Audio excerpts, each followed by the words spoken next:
Spider-Man, el más grande ícono de Marvel y uno de los superhéroes más importantes de todos, acaba de cumplir 60 años trepando muros. Y a lo largo de todo ese tiempo, el arácnido ha tenido una larga lista de aventuras y desventuras que lo han forjado, que han marcado a Peter Parker y, por qué no, la historia de Marvel y de los cómics. Así que, para conocer un poco mejor al cumpleañero que ya llegó a la tercera edad, vamos a ver algunas de sus mejores historias. Así que, sin más preámbulos, comencemos.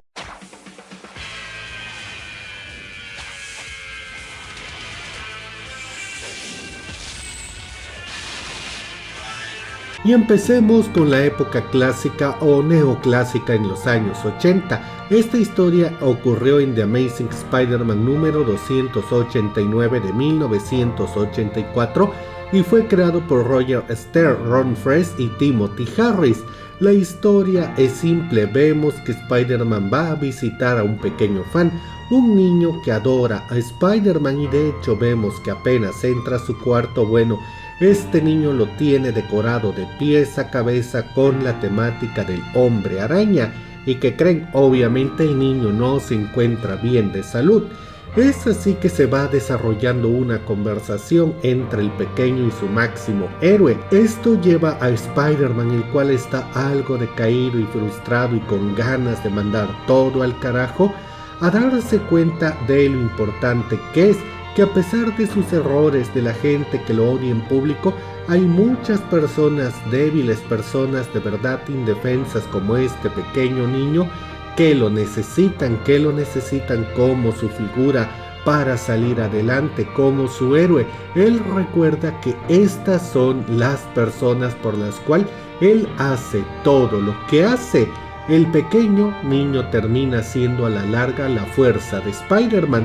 Y para rematar todo este momento de llorar, vemos que el niño está gravemente enfermo, no solamente una cosita de nada, sino que el pequeño tiene los días contados y Spider-Man acaba de cumplirle su último deseo a un niño que lamentablemente ya prácticamente ha perdido la batalla. Este fue un momento muy importante de Spider-Man, ya que fue algo que lo marcó, algo que le recordó por qué es por lo que está luchando, y no lo hizo tras una larga batalla contra un supervillano, sino algo tan simple como ver a las personas que de verdad lo aprecian y que de verdad lo tienen por su héroe, algo que no es muy común que veamos. Y bueno, el chico que coleccionaba a Spider-Man se queda con el quinto puesto de la lista.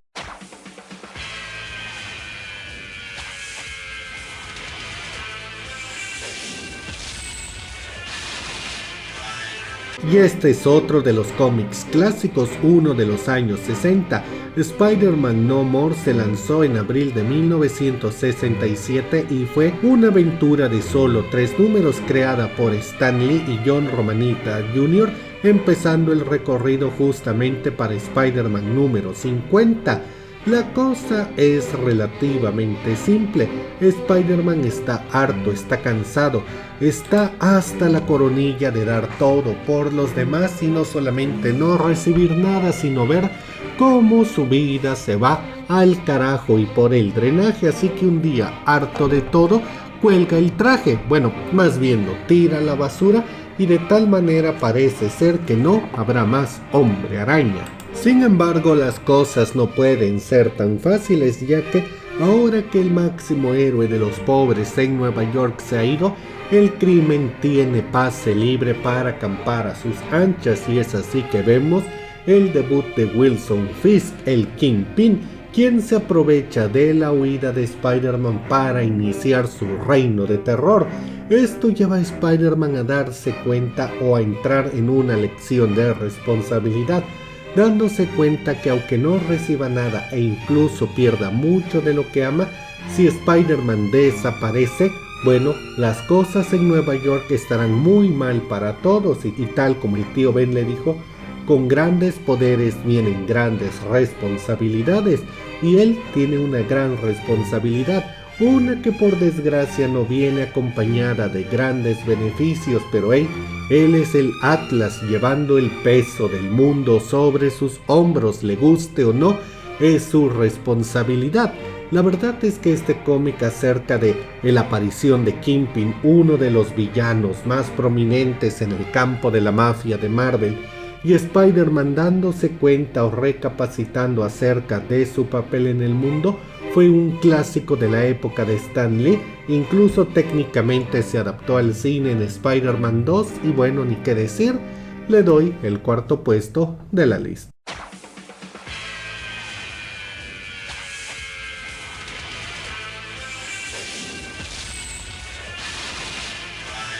Si este es mi destino, es una historia bastante vieja que ocurrió en The Amazing Spider-Man del número 31 al 33, básicamente en los inicios de la historia, cuando Spider-Man era un personaje nuevo y fue creado por Stan Lee y Steve Ditko. En esta historia vemos al Doctor Octopus, que está tomando la identidad de un villano que se hace llamar el Master Plan, y mientras eso pasa vemos que bueno, Peter Parker llega a la universidad, donde conoce a dos personajes que serían centrales en su historia, que se volverían parte del mito de Peter Parker y Spider-Man, y estos son Harry Osborn y Gwen Stacy.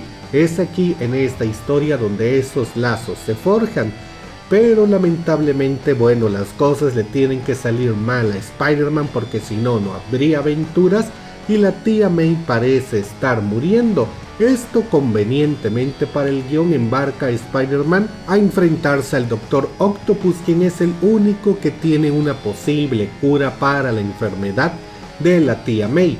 Y sí, Batman y Robin quiso plagiar este concepto y le salió mal, antes de que lo digas. El caso del asunto es que aquí vemos a Spider-Man luchando para salvar a una de las personas a las que más quiere, su tía May, la mujer que lo crió como su hijo y a la que básicamente le debe todo. Una lucha personal y desesperada, que por cierto nos lleva a un momento muy importante en el desarrollo de Spider-Man, uno en el cual con pura fuerza de voluntad levanta los escombros de todo un edificio bajo los que quedó atrapados, haciendo una proeza de fuerza que ni él se creía capaz de hacer, todo para salvar su vida y de la tía May. Por eso este momento de perseverancia, de determinación, siempre ha sido considerado de los más importantes en la vida de Spider-Man. Y bueno, repito, aquí es donde conocimos a Harry Osborn y Gwen Stacy. ¿Qué más trascendencia puede tener esta historia? Ya creo que ninguna, y por eso le doy el tercer puesto de la lista.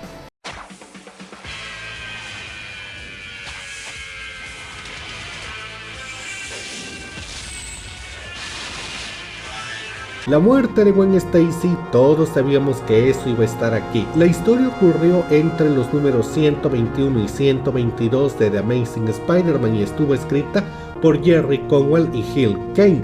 Básicamente en esta historia, bueno, lo importante lo tenemos desde el título, es un gran spoiler.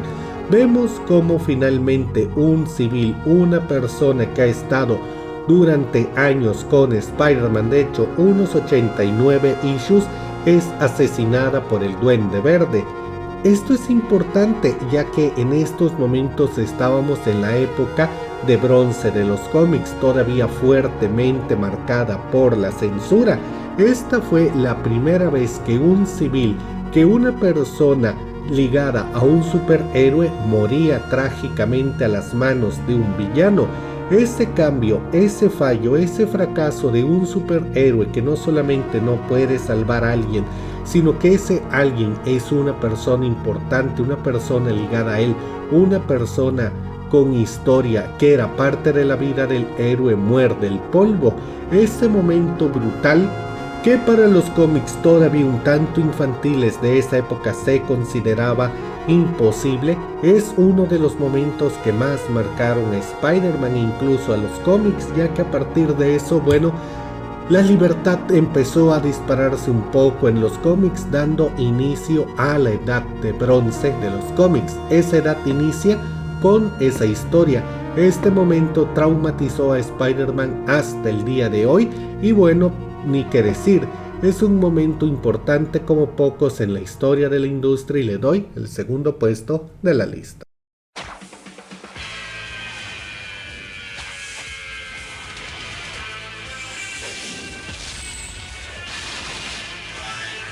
Esta es una historia que fue creada por J.M. DeMatteis y Mike Zeck y se publicó entre octubre y noviembre de 1987 en varias de las series que eran protagonizadas por Spider-Man.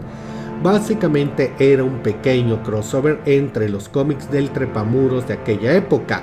Básicamente esto es el Dark Knight o el Killing Joke de Spider-Man, y aclaro que eso no es una comparación para beneficiar al mundo de Batman, sino que de hecho los mismos creadores han dicho que esa era la intención. Para estos momentos la edad de bronce había terminado y la edad de oro había iniciado. El lanzamiento de cosas como The Dark Knight, los Watchmen y la Crisis en las Tierras Infinitas habían revolucionado a la industria, revitalizado a los superhéroes y de nuevo la comunidad con capa de los Estados Unidos podía ponerse al tú por tú contra el cómic europeo y japonés, y desde luego Batman estaba muy enfrente de esta línea de superhéroes clásicos reinventados con su dosis de violencia y oscuridad, justamente debido a The Dark Knight y a Killing Joke, y Marvel dijo, bueno, no podemos quedarnos atrás y Spider-Man tiene que tener un evento similar a ese. Y es así que el mundo de colores primarios de Spider-Man ve una historia de verdad y dañina para el círculo de Spider-Man, todo acorde a esos peculiares años 80. Aquí vemos como Kraven el Cazador, un villano conocido pero un tanto secundario, pierde la cabeza por completo, se enfrenta a Spider-Man en una cacería salvaje donde reduce al trepamuros a poco más que un animal peligroso y logra derrotarlo. Kraven aparentemente mata a Spider-Man, lo entierra y para culminar su locura se pone su traje y se convierte en el nuevo Spider-Man, uno brutal que golpea villanos hasta casi matarlos e impone un reino de terror, y esto se ve especialmente intensificado cuando Kraven captura y casi mata a Vermin, un villano que para capturarlo se requirió que Spider-Man trabajara con el Capitán América.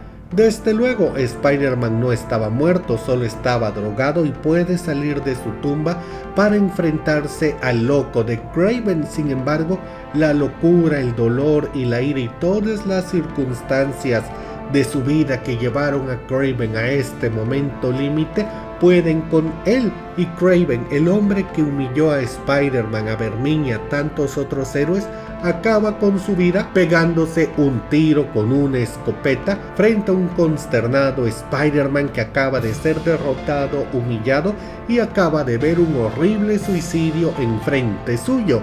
Ya sabes, para niños según los años 80. Este cómic, si bien vamos a decir que no pegó con tanta trascendencia en el medio como lo hizo la muerte de Gwen Stacy o Si este es mi destino, la verdad fue impactante, sí cambió el rumbo y llevó a Spider-Man a la edad moderna de los cómics, y vaya, que esto ayudó a que Kraven saliera adelante como villano.